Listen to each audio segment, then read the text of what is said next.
Come tipo di pesca che noi facciamo per ora sono del rete da monofilo, diciamo i lacciareggi, che usciamo la mattina alle 3, dunque un'ora per andare sul luogo di pesca.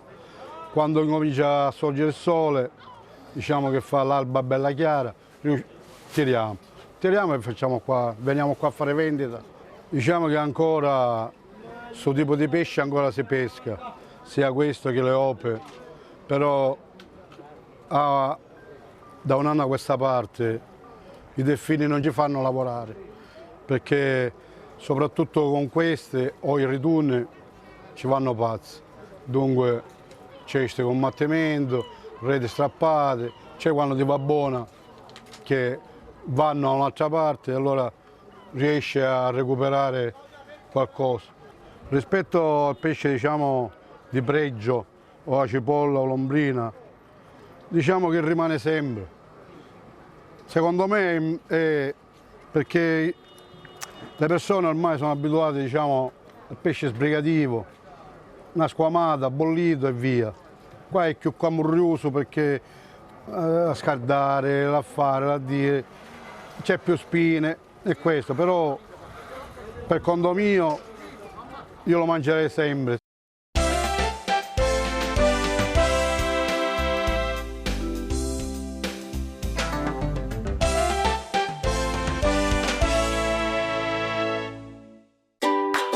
Oggi l'organizzazione dei produttori di Trapani e delle isole Egadi ci ha portato un bellissimo sgombro, qualcuno in più di uno, ma intanto noi ne lavoriamo uno. E con Nino ci siamo detti come lo prepariamo e abbiamo deciso di utilizzare un altro grande piatto della cucina siciliana che è la caponata, che è un piatto che nasce dal pesce, nasce con il pesce dal pesce capone, quindi un pesce di gusto forte, un po' selvatico, e lo sgombro, quindi diciamo andiamo sulla stessa tipologia.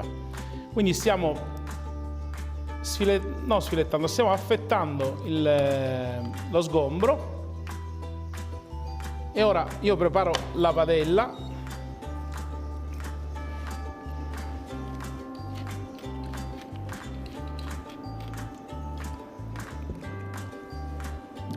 Dopo che abbiamo tagliato il nostro sgombro, lo andiamo a cuocere.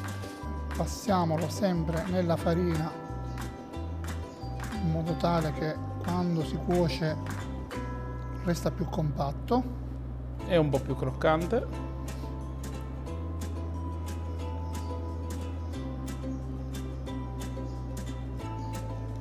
Passiamo alla cottura.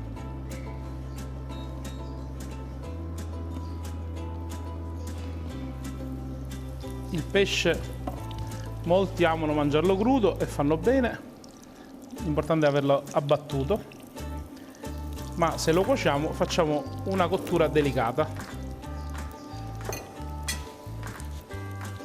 Una breve frittura. Ok, il pesce è quasi pronto.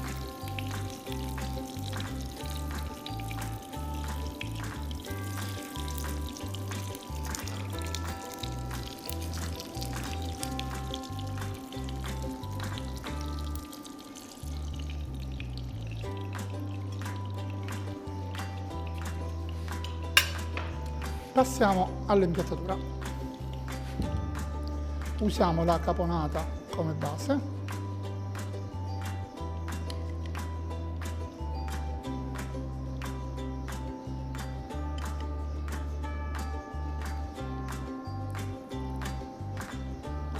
Andiamo mettendo le fettine del nostro sgombro.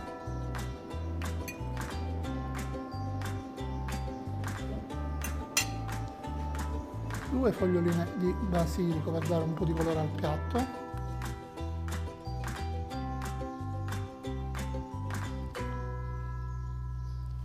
Mettiamo delle mandorle tostate, mandorle siciliane di noto, filo d'olio d'oliva sempre,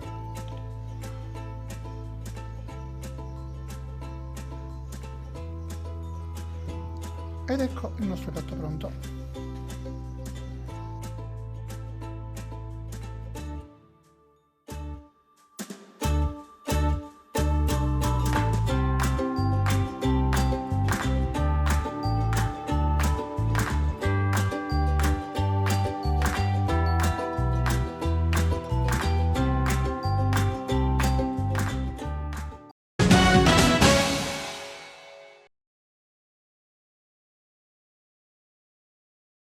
Consumando pesce crudo si può andare incontro al rischio anisakis. L'anisakis è un parassita, ahimè, soprattutto del pesce azzurro, quindi pesce di piccola taglia, che praticamente si trova nell'intestino, nella cavità addominale di molti pesci, quindi sarde, acciughe, sgombri, ma questo non significa che non si debba mangiare il pesce azzurro, anzi, però ci sono delle accortezze da utilizzare, quali ad esempio abbattere il pesce, oppure se si ha un congelatore casalingo lo si può fare a casa, congelarlo, solo che ci vuole più tempo ovviamente per congelarlo a casa, con un abbattitore si fa presto, e quindi poi rigenerarlo, e il pesce, se deve essere mangiato crudo, si deve fare in questo modo, quindi si deve usare pesce surgelato, abbattuto, poi c'è il congelato a bordo che diciamo è una valida alternativa, perché il pesce appena pescato viene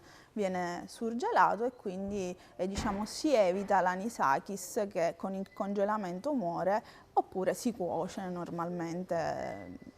Però è bene che gli omega 3 insomma, in un pesce crudo diciamo, non subiscono alcuna variazione del contenuto, e quindi anche le vitamine sono termolabili, per cui il pesce crudo fa molto bene, solo che bisogna utilizzare alcune accortezze per evitare di incorrere in questi problemi.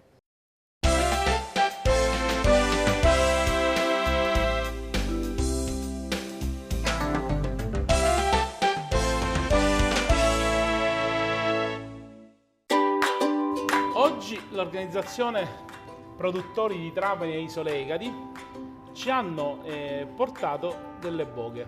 La primavera è il periodo ideale per la boga, la troveremo sicuramente ricca di uova ed è un pesce in questo momento particolarmente diciamo, grasso e quindi più saporito. Abbiamo scelto di fare una ricetta innovativa, un po' diversa dal solito, per far capire che col pesce azzurro si possono fare anche grandi piatti.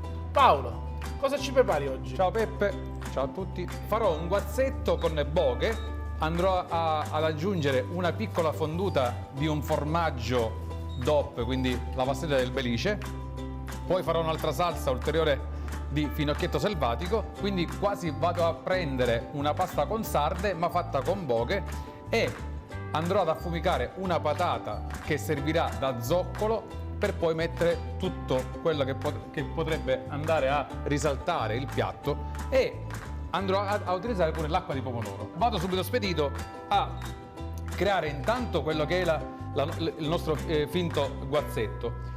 Il guazzetto, quindi prenderò subito i nostri pomodorini e andrò a tagliarli immediatamente. Intanto li farò a metà, poi una parte li andrò a frullare, quindi il nostro assistente Giuseppe tranquillamente, e al massimo 2 li farò poi a concassare. Quindi prego. Il nostro olio extravergine, sempre della azienda Vultaggio.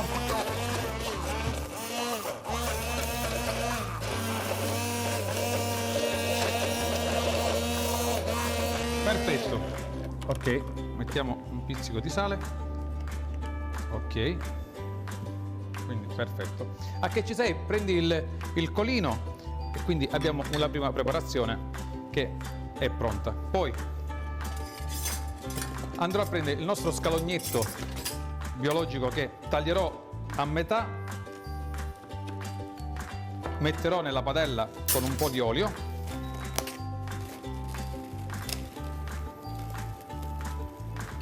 affumicherò la patata che andrò a mettere sottosopra nel nostro olio, poi andrò a prendere il nostro aglio rosso di Nubia, quindi per l'affumicatura utilizzerò proprio un po' di erbette miste di campo, finocchietto, lavanda,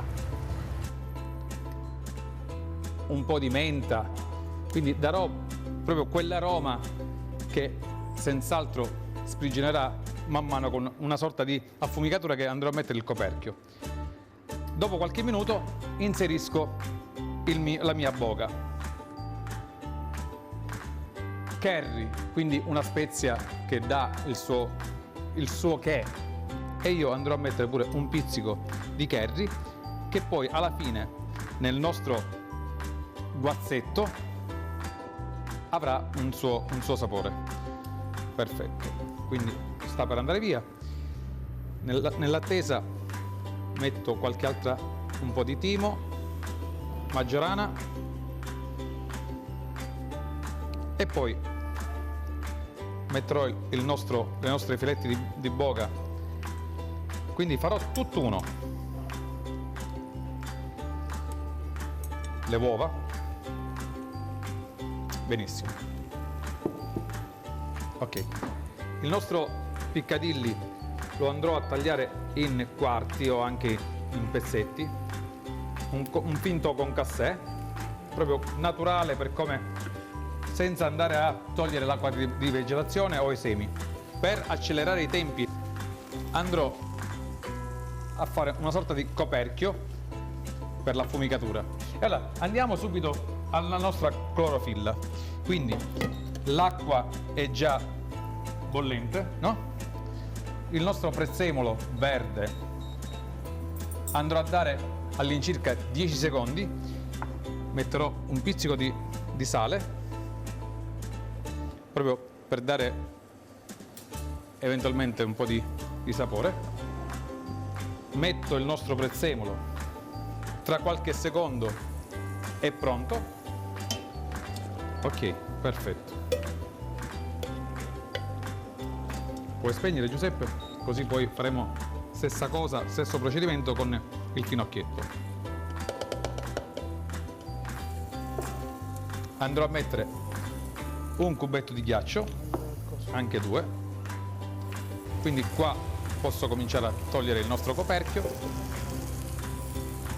Ovvio che in telecamera non si possono sentire gli aromi, i profumi, ma c'è un odore inebriante di affumicatura meravigliosa.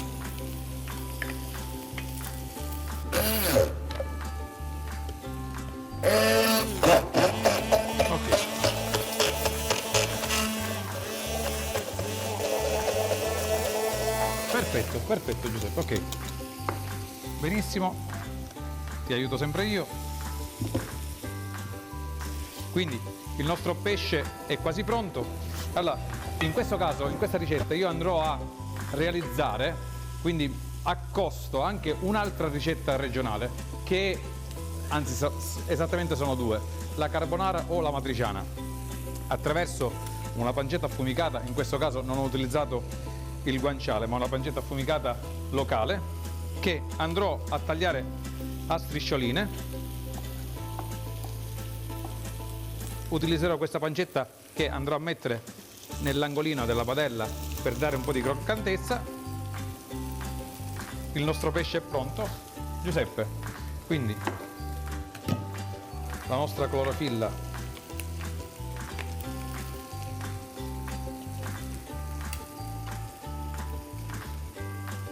ok.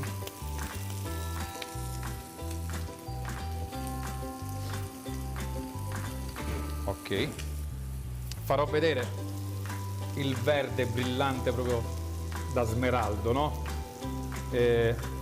Perfetto. Andrò a utilizzare in questo caso un mais, quindi un amido di mais particolare cerato, dove mi permetterà di realizzare questa clorofilla con un po' di consistenza, quindi per evitare che poi ci sia che sia troppo liquido.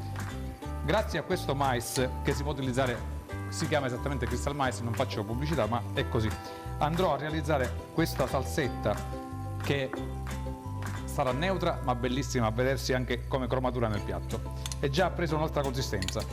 Andiamo ad accendere nuovamente il nostro e andiamo a fare la stessa cosa con il nostro finocchietto, quindi prezzemolo, finocchietto. L'acqua è calda, Metteremo giù il nostro finocchietto. Dopo questo passaggio faremo la nostra fonduta e andremo avanti. Va bene? Che dici? Ci riesci con la pinzetta? Perfetto. Quindi questo ce l'abbiamo, questo ce l'abbiamo. Perfetto, metti qua dentro. Benissimo. Ok. Dico, in questo caso per favore.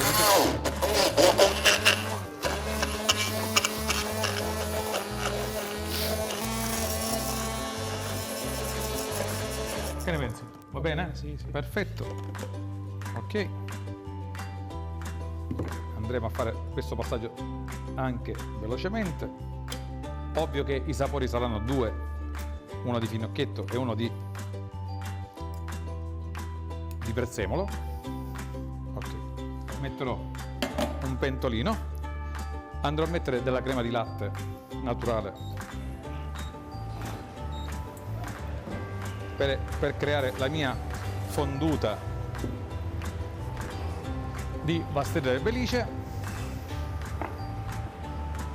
Aldo, chi sta lavola, ma poi te. che La metti in andrò a capo poi. grattugiare con un Ah, vedi che microplane cavolo. velocemente. Già, è sudato. Pizzico di sale. Non porterò ovviamente a ebollizione eventualmente perché si può stracciare, quindi può perdere la caseina, e quindi la mia fonduta è pronta. E adesso cominciamo il nostro impiattamento. Andrò a utilizzare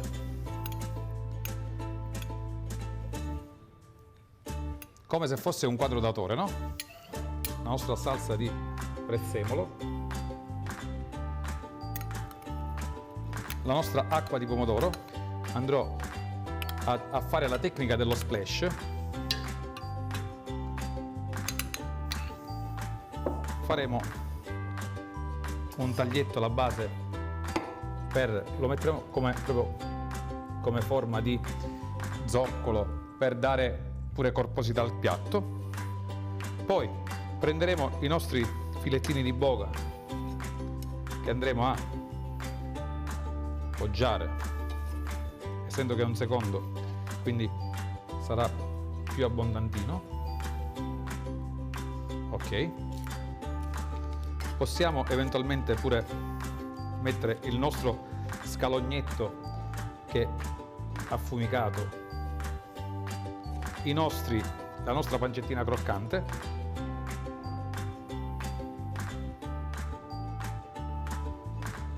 per concludere un po' di mandorla croccante, del pomodorino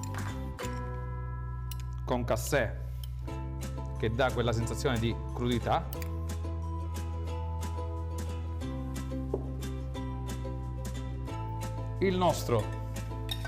la nostra salsa di finocchietto che andremo a nappare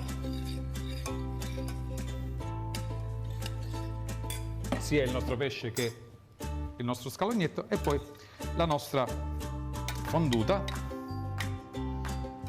che ci giocheremo così per dare, guarda caso, bianco, rosso, verde. E quindi a questo punto, che dire, Giuseppe, food cost, un piatto che si può servire tranquillamente come secondo, c'ha all'incirca un costo pasto di quasi 3 euro, 2,90 euro esattamente. E quindi Giuseppe, buon inizio, buon pescato e buon appetito.